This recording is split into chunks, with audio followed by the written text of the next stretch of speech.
Support for this podcast comes from the Central Valley Journalism Collaborative, connecting communities with the resources, infrastructure, and networks to ensure a vibrant local free press.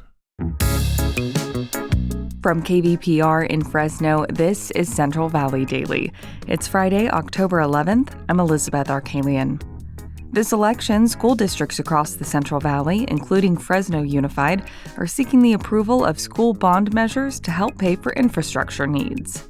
There's at least $470 million worth of needed repairs or replacement to the AC systems. We'll hear more details in just a few minutes, but first, today's headlines.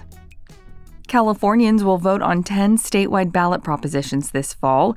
Proposition 33 would let cities remove current limits on rent control. Marisa Kendall with our California newsroom partner Cal Matters has this explainer. Many cities, including San Francisco and Los Angeles, limit the amount a landlord can raise the rent each year, aka rent control. But a decades-old law exempts single-family homes and apartments built after 1995. It also allows landlords to set their own rental rates when new tenants move in. Prop 33 would change that. If the measure passes, cities would be allowed to control rents on any type of housing and for new tenants. Supporters say Prop 33 will help keep rents down at a time when the state is in a housing crisis. Opponents say the measure will discourage developers from building more housing, and that supply gap will actually drive up rents. Two similar measures have been on recent ballots. Both failed. That was Marisa Kendall with Cal Matters. Sikh-American activists are marching from the Valley to Sacramento right now to demand recognition and protection from intimidation by foreign governments. The Fearless for Justice March is also highlighting the massacres that killed Sikhs in India in 1984 after the Prime Minister was assassinated. The statewide march is expected to last 24 days, with several stops along Valley counties. A nationwide search for the next Fresno police chief is now underway after the city hired a firm to oversee the process.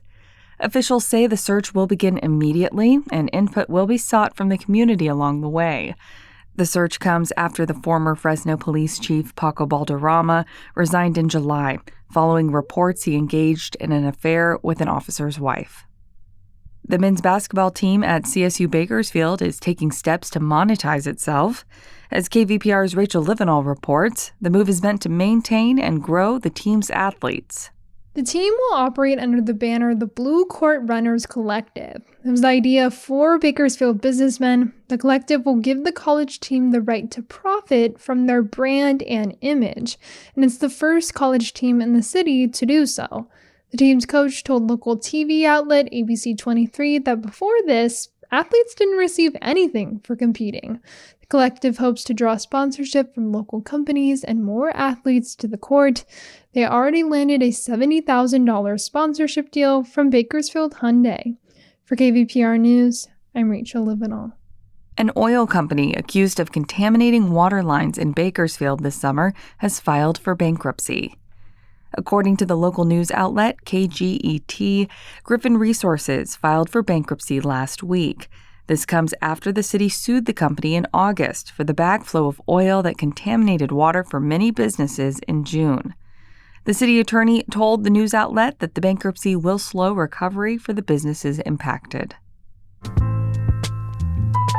Support for Central Valley Daily comes from Fresno Mazda, a member of the Prieto Automotive family, celebrating the grand opening of the newly renovated showroom on Thursday, October 24th. This all-ages event features live music, refreshments, and a gift for the first 100 guests. myfresnomazda.com. And now to our main story. This election, 252 school districts in California are seeking approval from voters on school bond measures totaling $40 billion. Many of those bond measures are on the ballot in the Central Valley, including one by the Fresno Unified School District. The district is seeking a $500 million bond. Fresno Unified is the third largest school district in California with over 71,000 students. Lasherica Thornton is a reporter for EdSource, which covers California education issues. Thornton joined me for a conversation to talk about why Fresno Unified is asking for the funds, and also shared about other bonds up for a vote. Fresno Unified has more than, 100 schools. More than 67% of those schools are or were built before 1970. And so keep in mind, some of those schools that include schools built as early as the 20s as well. So with Fresno Unified, I think a big thing is air conditioning, right? So we're in the Central Valley, we're in Fresno, so just dangerously high temperatures. And so there's at least like $470 million worth of needed repairs or replacement to the AC systems.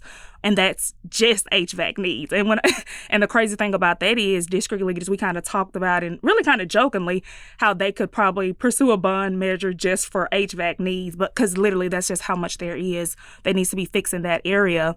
And so again, that's just, examples. You also have maybe cases where, let's say one of the schools that was built in 1920, there may be rooms or halls or whatever with no windows. So all those are examples, as well as, old water lines, which can affect the drinking water and the quality of the drinking water. And then I also kind of say this now is that all of that in Fresno Unified kind of equates to $2.5 billion of need. So billion with a B. B. So, yeah, to your point, infrastructure needs as well as what you saw with your own eyes visiting these campuses. Across California, there are 252 school district bond measures up for approval this election in November. With many of those here in the Central Valley, could you highlight 2 local bond measures that are up for approval and kind of the reasoning behind them? Absolutely. So in Fresno Unified, which it's considered Measure H, it's $500 million. It's actually the largest in the district's history that it's pursuing. In Central Unified, it's Measure X, which is $109 million. And honestly, everything that I just talked about, literally all of that and more, is why these school districts are seeking these bonds. Outside of these local bonds, there's also a statewide ballot proposition, Prop 2. What's that measure about and what's at stake there? Just a little context. So, school construction and repairs, it is mainly done at the local level with the bonds that places like Fresno Unified and Central Unified are putting to its voters. But, voters statewide can kind of help in that total cost with a statewide construction bond. And so Prop 2 is a proposed $10 billion bond. And that would be, and we can focus on K-12, so that would be like $8.5 billion for the transitional kindergarten through the 12th grade system, as well as like even $115 million for removing things like lead from the school water. And it really would help districts with the things we've talked about, right? Like, so because I said $4 billion will go towards repairs, some districts, if their local communities pass the bond, could be able to apply for that matching funds. And the reason I say if the local communities pass it is because the local communities have to pass their local bonds in order for them to qualify for that state matching through Prop 2. Let's say Fresno Unified or Central Unified rejects their bond measures.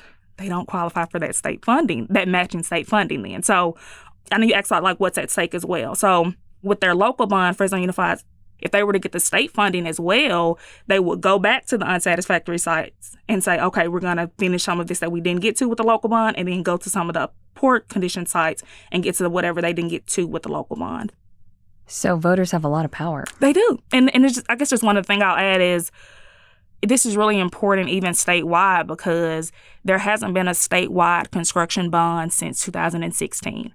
The voters rejected one in 2020. And so that means that the last statewide funds for this was 8 years ago.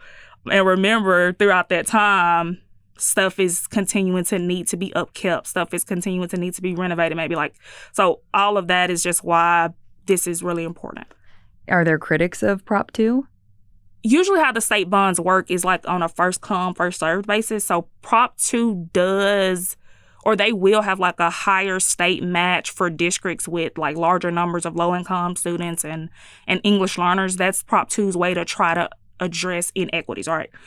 But some critics say that it doesn't do enough to address inequities.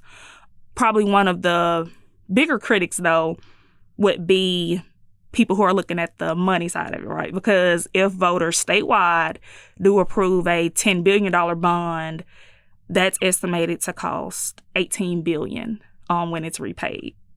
So I'm curious if we can dig in a little bit to how these bonds actually work. If, for instance, these local measures pass, Fresno Unified, Central Unified, is that guaranteed money in their bank accounts? the bonds are like loans. So, yes, they would get that money. They would just be paid back over, let's say 25, 30 years, depending on what they're proposing. And, the money will be managed locally. So that is going to be something that the districts get to use. That was my conversation with EdSource reporter Lasherica Thornton. If you want to learn more information about the school bonds and other items on your ballot this election, one of the places you can go to is vote411.org. And that does it for today's episode. Thanks so much for listening. Today's episode was produced by Jonathan Linden and KVPR with support from the Central Valley Journalism Collaborative. I'm Elizabeth Arkalian. Find the latest local news anytime at kvpr.org.